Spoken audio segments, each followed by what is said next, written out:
Thank you very much. Thank you so much. I'm so grateful to be a recipient of this award and to be keeping such extraordinary company. I first of all want to thank all of you who are involved in making this possible, but the main thing that I want to do here is to just say how I'm inspired by the young people who are represented here, because I think that's the purpose ultimately of this foundation. And I want to tell just a brief story because Archbishop Tutu is here, one of my heroes, and let you know where I was when I was about your age. I'm really dating myself now, although I'm also dating the Archbishop, because back in 1979, I was a freshman in college at Occidental College in California. And I had had a somewhat rocky youth and teenage years. My father wasn't at home. I was growing up partly with my grandparents in high school. I'd gotten in trouble occasionally. It was what my mother called a good time Charlie, meaning I wasn't really serious in terms of my studies, in terms of my work. Had some awareness of the world around me, had some sense of injustice and unfairness, but it wasn't finely honed, it wasn't well developed. And I remember in 1979 arriving as a freshman and doing what freshmen do, trying to figure out what courses are and trying to change your study habits and trying to identify that food in the cafeteria, what it is. And we were visited on campus by a couple of gentlemen from South Africa who were representatives of the ANC in 1979, 1980. And they spoke about their efforts to overcome apartheid.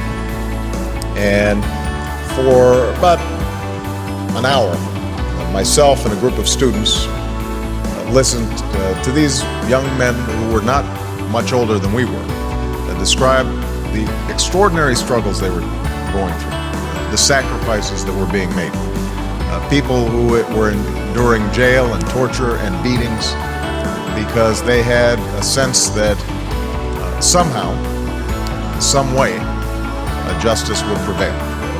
And that brief meeting, I think, in some ways changed my life, because what it told me, first of all, was that ordinary people can do extraordinary things when they're given an opportunity. We sometimes think that our leaders have to have fancy degrees or well-educated or some public office somewhere. These young men had none of those things. But what they possessed was an anger over injustice that they were able to channel in a constructive, positive way. And I thought to myself that they gave me some sense of the direction that my life might go. And so I became active in the anti-apartheid movement on campuses. And I'm not sure we were particularly effective. As I recall, Occidental College continued to refuse to divest despite the various protests that we organized as students. I transferred to Columbia, and there was similar resistance on Columbia's campus. But over time, I like to think that I was part of that mosaic that applied pressure and ultimately helped those in South Africa achieve the extraordinary liberation that I would witness almost 10 years later as a law student. And I remember the image of Nelson Mandela walking out of prison and understanding that a seminal moment in history had occurred and that Mandela's long march towards freedom was not his alone, but was part of thousands of footsteps, of millions of footsteps of people all around the world. And I trace back me getting involved in politics to that moment, because as a consequence of that organizing on a college campus, I became a community organizer. As a consequence of a community organizer, after going back to law school, became a civil rights attorney. As a consequence of being a civil rights attorney, I entered the state legislature, and I now stand before you as a United States Senator and as a candidate for president. And so the primary message I guess I have in receiving this award is that all of you represent enormous potential and enormous possibility for change, because we all know that injustice still exists. It exists here in the United States, in every poor neighborhood, and every inner city, and every rural community, all across the country. There is quiet desperation. Young people's lives are filled with sadness and desperation and anarchy and chaos.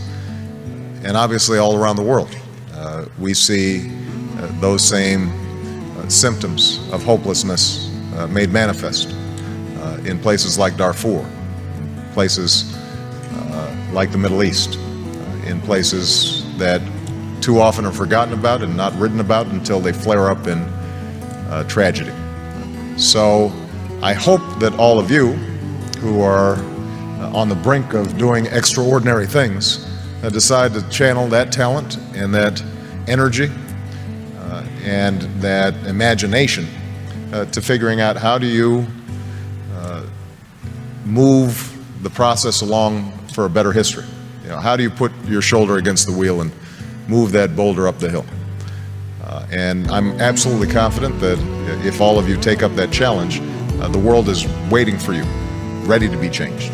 Because I think we live in this moment in history right now where the hunger for change, the hunger for something new, the desire to break out of the ordinary, the self-interested, the petty, the trivial, is everywhere. And they're waiting for you. And so I hope that as you see the recipients of this award, you recognize that it's actually more of a tool to give you a little spark and drive you in the wonderful directions that I hope your lives take in the years to come. So thank you very much.